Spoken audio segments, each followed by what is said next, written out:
Lampião, o rei do cangaço, penetrou no nosso município na manhã do dia 10 de junho de 1927. As histórias contadas a seu respeito correram no sertão como fogo em rastilho de pólvora. Lenda e fatos reais se confundem. Conheça essa história. Era o ano de 1898, no dia 4 de junho, quando nasceu no sítio Passagem das Pedras, município de Vila Velha, hoje Serra Talhada, no estado de Pernambuco, o menino Virgulino Ferreira da Silva. Filho do pobre sertão nordestino, cresceu como muitos do seu tempo e região, sujeito a todas as adversidades, secas e muitas injustiças sociais. Entrou no cangaço muito moço, no ano de 1917, para vingar a morte do seu pai José Ferreira. Nos primeiros anos fez parte do grupo do Senhor Pereira. Depois formou seu próprio bando. Já famoso e temido, Lampião penetrou no nosso município na manhã do dia 10 de junho de 1927. A ideia de entrar no Rio Grande do Norte partiu do cangaceiro Marcilon Leite, que tinha seus pais e irmãos morando no sítio Japão, no pé da serra de Luiz Gomes. Diz o povo que Lampião não subiu a serra em respeito à senhora Santana, que era sua madrinha. O certo é que ele não o fez por não querer atrasar seu assalto a Mossoró, importante centro comercial da época. Tivesse ele tentado, teria enfrentado os nossos compatriotas, pois os políticos e comerciantes de Luiz Gomes, principalmente o coronel Antônio Germano, Gaudêncio Torquato e o major Baltazar Meireles, juntaram homens e fizeram trincheiras em cada uma das entradas da pequena vila. O mais difícil na preparação desse enfrentamento foi convencer o povo simples, pois todos nesse tempo já tinham medo de Lampião. Esse medo levou os luisgomenses, em muitos momentos, a fugirem para o mato à procura de refúgio. Muitas famílias chegaram a dormir no mato devido ao medo da tropa. É certo que, antes mesmo de Virgulino Ferreira entrar no cangaço, Luiz Gomes fora algumas vezes assaltada por cangaceiros vindos principalmente dos estados da Paraíba e Ceará. Mas, com relação aos cangaceiros chefiados por Lampião, apenas 3 fazendas do município foram assaltadas. Estamos na Fazenda Nova. Aqui fica a velha casa de propriedade do coronel Joaquim Moreira, destruída há pouco pelo atual proprietário, o senhor Francisco Dermival. No lugar da antiga arquitetura estão sendo erguidos novos prédios. As imagens do passado estão sendo apagadas sem que nenhuma voz se levante a seu favor.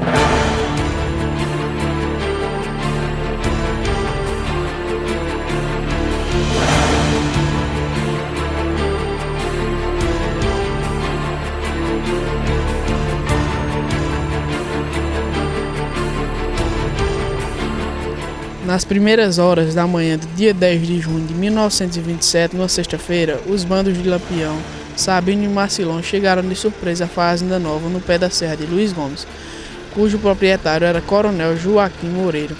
O fizeram de refém exigindo a quantia de 20 contos de réis, obrigando o velhinho ocupante de vários cargos políticos a montarem um cavalo e o conduziram por 8 longos dias até que o resgate fosse pago. Contam que, por ocasião de liberdade, o coronel Antônio Germano, que era seu sobrinho e filho de criação, fez uma festa para receberem Luiz Gomes.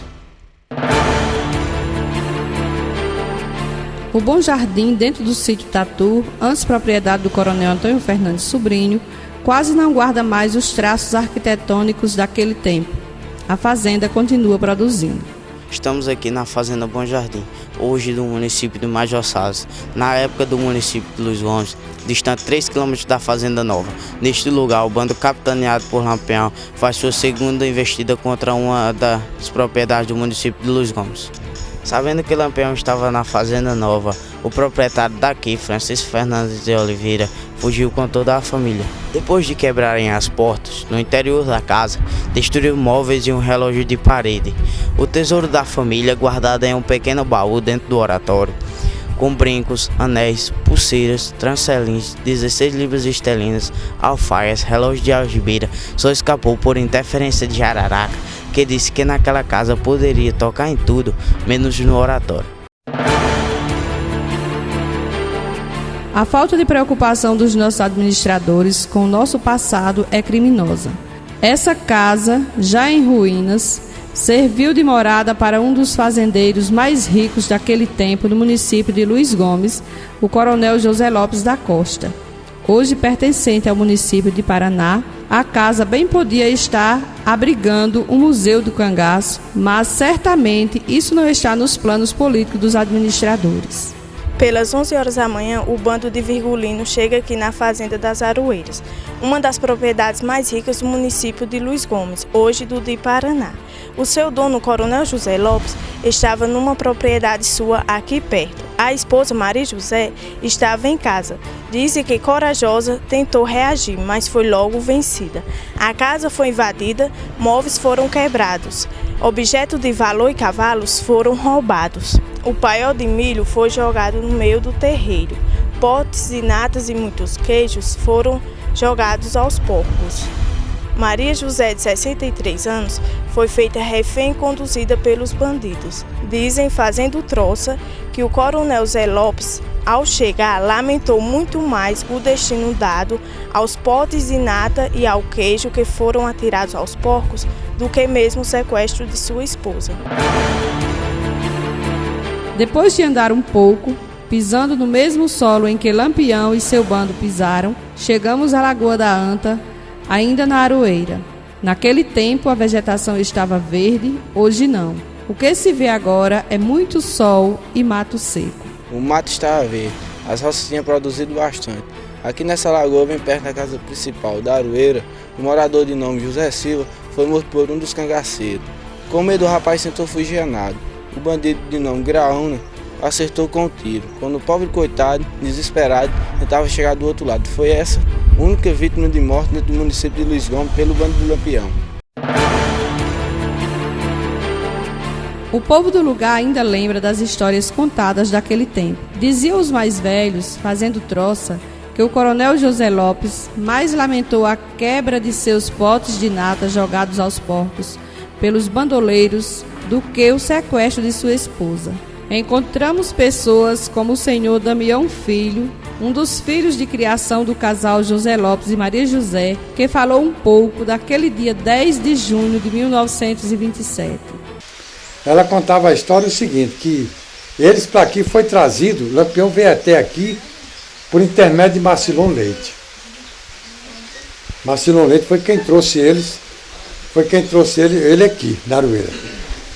E daqui eles saíram para aqui nessa direção aqui, que tiveram perto de Marcelino Vieira, que antigamente era Vitória, né?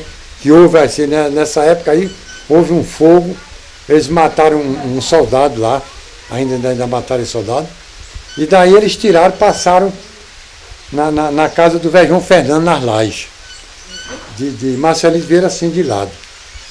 E daí eles desceram até que chegaram em Mossoró, né? Que houve um fogo grande lá também. E isso tudo aí eles já iam levando a mamãe Maria José, já iam levando ela, né? A minha mãe legítima nessa época, ela tinha 15 anos, era uma mocinha nova. O estrago foi grande, não foi na casa que o Lampião passou? Não, você sabe, não, eles não estragaram muito não, porque quando eles chegaram ali... Tentaram reagir? Não, quando o Lampião chegou, porque aquela casa ali, as paredes eram tudo bloqueadas. Elas tinham um buraco assim, uns buracos assim, diagonal com a parede, que você, pelo lado de dentro, você via quem estava encostado nessa parede aqui. Então o Lampião tinha medo, eles tiveram medo, porque o Marcilon já conhecia. Então ele já vinha informar que ninguém... Já vinha com todas as informações. Já via com todas as informações que ele não podia encostar nas paredes. Né? O muro da casa dele, que naquela época ele chamava de gurita, o muro era feito assim, agora num canto da parede ele era boleado assim, era redondo. Era uma parte assim, um círculo assim redondo, e você ficava daquele lado ali, você via quem se encostava nesse muro aqui. Desse outro lado aqui você via quem estava aqui. E as paredes da casa eram assim. Agora, que eles iam entrar, realmente que eles iam para entrar, eles entravam mesmo. Mas eles iam demorar, porque eles tinham medo de se encostar, porque tinha pessoas dentro de casa.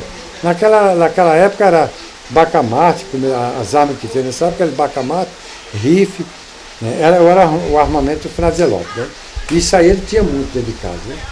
E tinha umas 2 pessoas dentro de casa, e eles estavam correndo dentro de casa, tudo abaixado assim, né? E eles por fora, sem poder encostar nas paredes. Aí numa hora lá, o cara passando, o cara viu que o cara levantou assim para olhar mais ou menos, aí um cara que vinha no bando, aí conheceu o cara que estava dentro de casa. Aí disse, olha fulano e tal, você abra a porta porque nós vamos entrar. E se você não abrir, na hora que nós entrar, nós matamos. Quem estiver dentro de casa morre. Aí eles entraram.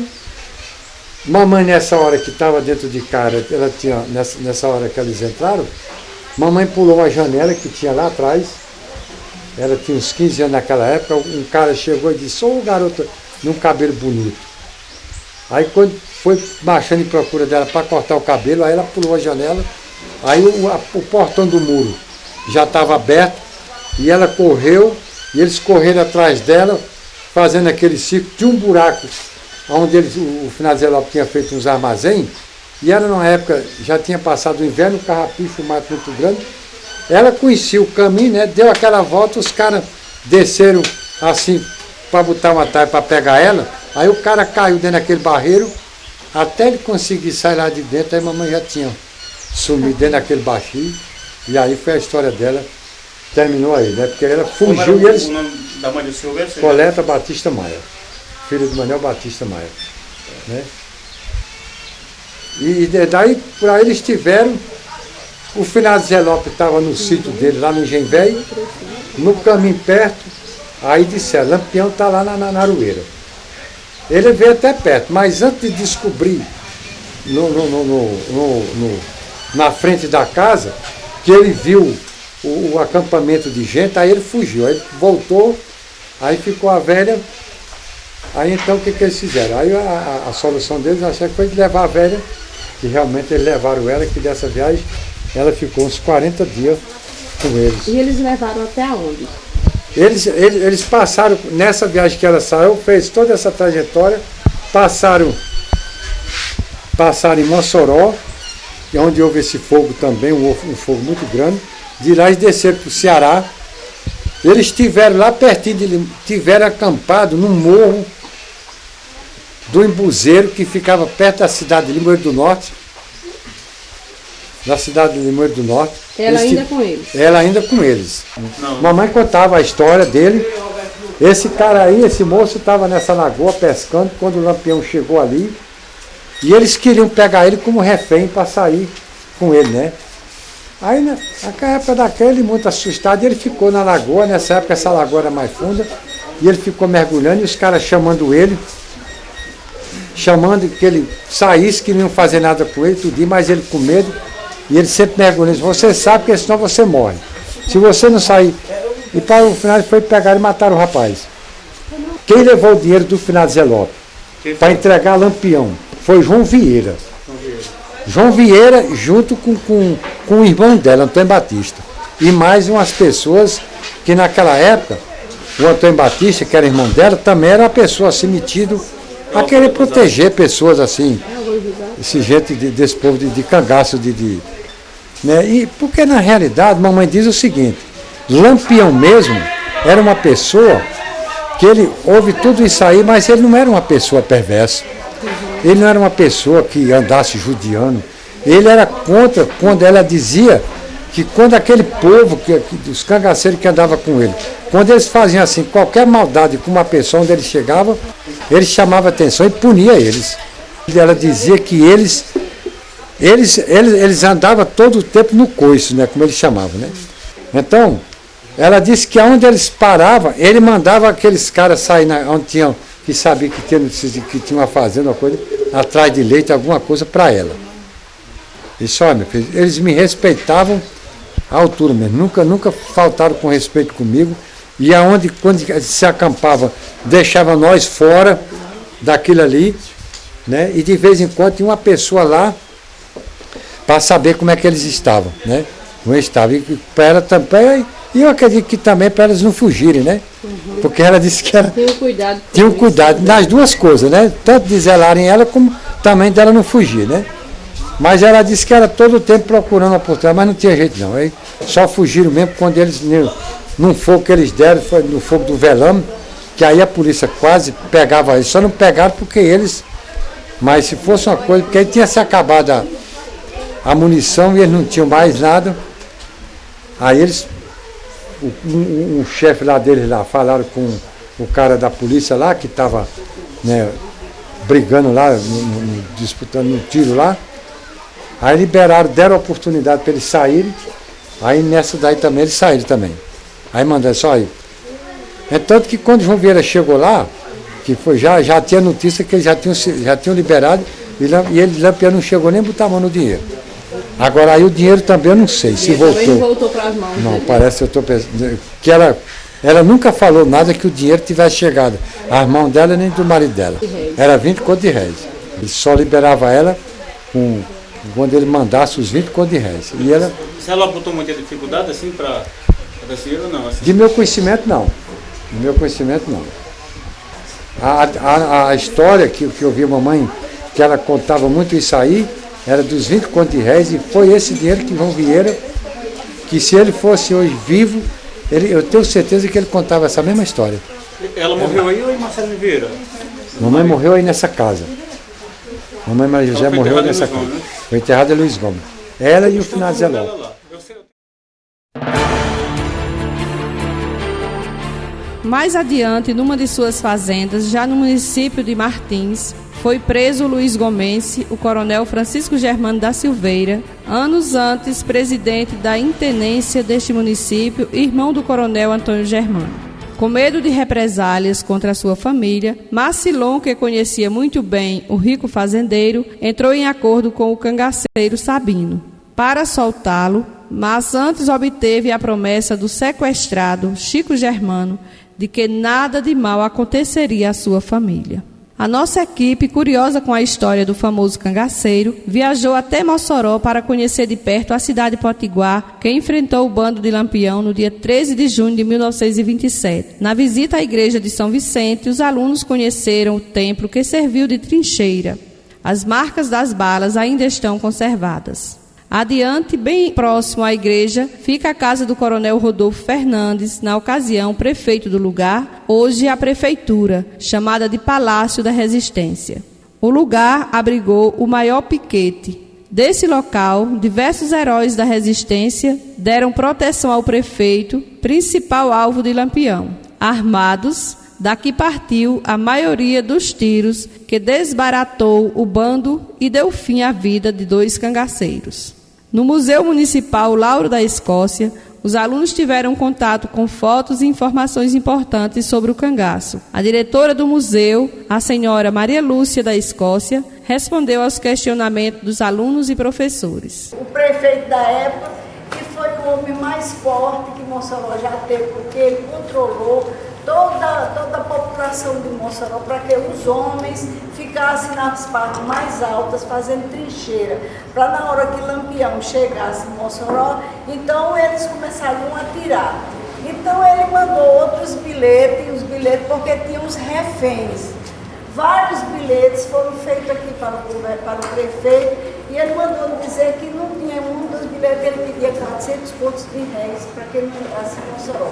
Mas antes de entrar em Mossoró, poucas horas, ele ainda mandou esse bilhete aqui, que diz assim: Coronel Rodolfo, estando eu até aqui, pretendo, indo já foi um aviso aí para o senhorio, se por acaso me a mandar, será a importância que aqui nos pedir, eu invito de entrada. Aí, porém, não vim desta importância, eu entrarei até aí, penso que a Deus querer eu entro e vai haver muito estrago.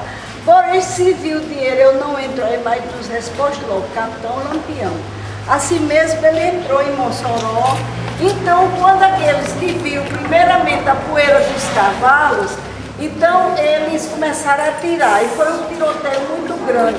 O maior foi travado na igreja de São Vicente, onde tinha seu Manuel Duarte lá em cima, em uma das torres. Então os outros, que nessa época não tinha comunicação, celular nem telefone, então os outros começaram a atirar. Então o tiroteio foi muito grande. Agora lá na igreja de São Vicente mataram logo um cangaceiro chamado Pocheiro. Então, Cocheiro, quando caiu morto, Jararaca, que era do bando também, que tem um retrato dele aí, Jararaca foi atrás dos pertences, porque o cangaceiro não tinha cofre, o cofre, tudo que eles roubavam estava nos bolsos deles. Mas aí ele também foi mal sucedido, Jararaca, quando ele foi chegando, atiraram nele também. Então, como nessa altura era tiro por todo o canto, aí então Lampião resolveu recuar. Aí foram embora. No dia seguinte, esse cangaceiro Jararaca saiu se arrastando, não sei como, até muito distante de Mossoró. Uma ponte que tem ali, que o trem passava por ela no alto da Conceição. Então um senhor foi passando e viu aquele homem gemendo. Foi lá e disse: quem é você? Ele disse: eu sou do bando de Lampião, mas não digo nada não, porque eu queria que você fosse na cidade, numa farmácia, comprar um medicamento que eu dava o dinheiro que eu tinha aqui, para você não me denunciar. Mas o homem recebeu o dinheiro e denunciou. Quando chegou aqui era Trezílio. Chegou aqui e disse: tem um cangaceiro de Lampião. Enquanto isso, a população continuava muito apavorada. As mulheres, quase todas saíram de Mossoró. Então, trouxeram ele para cá, para cadeia, que aqui foi cadeia, e ele passou do dia 14 ao dia 19 dentro daquela cela aniquilada.